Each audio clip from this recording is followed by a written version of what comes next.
नगर, मोदी का जन्म स्थान, छोटा और ऐतिहासिक शहर, तंग गलियों और मंदिरों का शहर। स्टेशन के पास नरेंद्र मोदी के पिता की चाय की दुकान थी। रोज सुबह नरेंद्र मोदी साइकिल से अपने स्कूल जाया करते थे, लेकिन छोटे से कस्बे में रहने वाले इस शख्स के सपने बड़े ऊंचे थे। वो पूरे का पूरा पहले से ही महत्वाकांक्षी था, उसकी महत्वाकांक्षा ऊंची थी। ऐसा नहीं सोचता कि लो निशान बड़ा रखता रहा, बड़ा निशान रखेगा तो वहीं पहुंचेगा।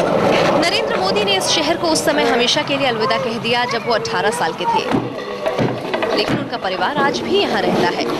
एक इंटरव्यू में उनके छोटे भाई पंकज ने कहा, एक बार मुझे घर से दूर एक सरकारी नौकरी मिली।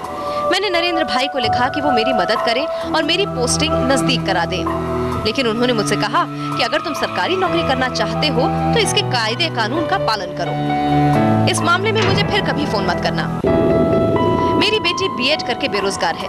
क्या आपने सुना होगा मुख्यमंत्री की भतीजी बेरोजगार हो? वो सही इंसान है और सही रास्ते पे ही चलता है, वो किसी की गलत नहीं चलाता है और अपनी ही वो जो बुनियाद है वो मक्कम इरादा किया वो इरादे पे ही चलता है। मोदी के लिए ये ऐतिहासिक शहर उनके सपनों से बहुत छोटा था। वो बड़ा बनना चाहते थे, वो पावर चाहते थे और आरएसएस उनके लिए वडनगर छोड़ने का जरिया बना।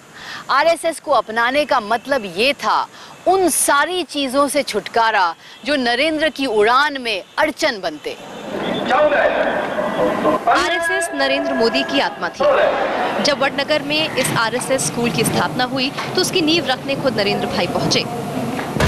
एक आदर्श स्वयंसेवक, अनुशासन प्रिय, विचारों पर खरे, जिसे भ्रष्ट करना मुश्किल, एक ऐसा कुमारा जिसकी शादी भारत से हो चुकी थी। नरेंद्र भाई के वो तो ही स्वयंसेवक अच्छे हैं और प्रचारक भी है और उसका जीवन भी संघमयी जीवन है। वो छोटा सा तब से ये संघ के शाखा में जा सकते हैं। उन्होंने गुजरात यूनिवर्सिटी से राजनीतिक विज्ञान में पोस्ट ग्रेजुएट किया। उन्हें उच्च शिक्षा के लिए एथेंस यूनिवर्सिटी में दाखिला भी मिल गया, लेकिन पैसे के अभाव में उनका ये सपना पूरा ना हो सका। उनमें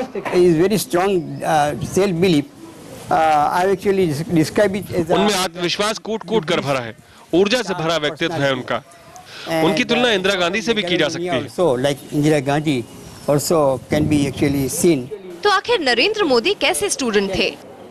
He stood first class first. He was so brilliant. I was actually impressed by his understanding of political sociology. वे हमेशा अव्वल आते रहे। मैं उनसे काफी प्रभावित रहा। वो काफी बुद्धिमान हैं। गुजरात की राजनीति खूब जानते हैं और वोटरों के नब्ज को खूब पहचानते हैं। For example, the vote seat distortion, that is one of the major characteristics of Indian elections. He could actually realize very well. राजनीति के इस धुरंधर खिलाड़ी ने गुजरात को एक मॉल में तब्दील कर दिया है। इस मॉल में मोदी का बनाया हुआ ही सब कुछ मिलता है। ऐसा हिंदुत्व जिसकी कोई जाति नहीं है, गुजराती पहचान, मुसलमान जो कि सिर्फ दुश्मन है, तेज आर्थिक विकास, प्रशासनिक क्षमता और केंद्र के खिलाफ तेजाबी तेवर, ये सब कुछ मिलता है मोदी मार्का गुजराती मॉल में। Gujarat that Modi speaks of and the Gujarati that Modi speaks of is a very different creature. Modi हमेशा गुजरात के बारे में कहते हैं। ये कोई उनकी आधुनिक पहचान नहीं है, ये देश के लिए गर्व की बात है और हर गुजराती इसमें गर्व महसूस करता है। Pride in being an aggressive Gujarati. माननीय मुख्यमंत्री हमारे नरेंद्र भाई मोदी ने जीतू भाई वेजहा, बीजेपी के शहर कोटड़ा सीट के विधायक, 2002 दंगों के आरोपी, लेकिन मोदी ने इन्हें भी टिकट से नवाजा। जीतू भाई दलित हैं, मगर मोदी के लिए अंबेडकर को छोड़ वो हिंदुत्व की सीढ़ियां चढ़ चुके हैं। नरेंद्र भाई एक ऐसे व्यक्ति है क्या तक अपने लिए नहीं सोचा। उनके दिल में, उनके मन में एक ही जगत है, गुजरात का विकास करना, गुजरात की प्रजा को अनेक प्रकार की सुविधा देना उनका लक्ष्य है। इसके लिए मैं नरेंद्र भाई से बहुत प्यार करता हूँ। तेज तर्रार मोदी पार्टी कार्यकर्ताओं की बैठक में आते हैं। डिजाइनर खादी उनकी पहचान बन चुकी है। पार्टी एमएलए उन्हें घेरे रहते हैं, लेकिन उनके विरोधियों की संख्या कम नहीं है। कभी उन्हें हिंदू हृदय सम्राट और जादूगर के नाम से जाना जाता था, लेकिन अब उनको अभिमानी, उपदेशक, तानाशाह कहा जाता है। लेकिन जब भी वो अकेले पड़े हैं, पहले से कहीं ज्यादा शक्तिशाली होकर उभरे हैं। इन चुनाव में मोदी ही एकमात्र बिकाऊ शख्स है।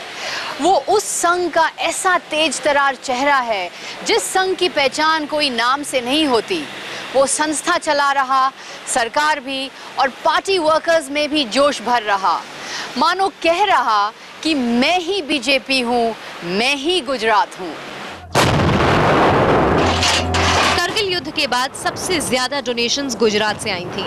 हालांकि भारतीय सेना में गुजराती ज्यादा नहीं है। माना जाता है कि होशियार गुजराती लड़ता नहीं बल्कि लड़वाता है। मोदी इन गुजरातियों के लिए लड़ते हैं। नरेंद्र मोदी इन तमाम गुजरातियों के भाड़े के सिपाही हैं। सागरिका घोष, IBN 7, वडनगर।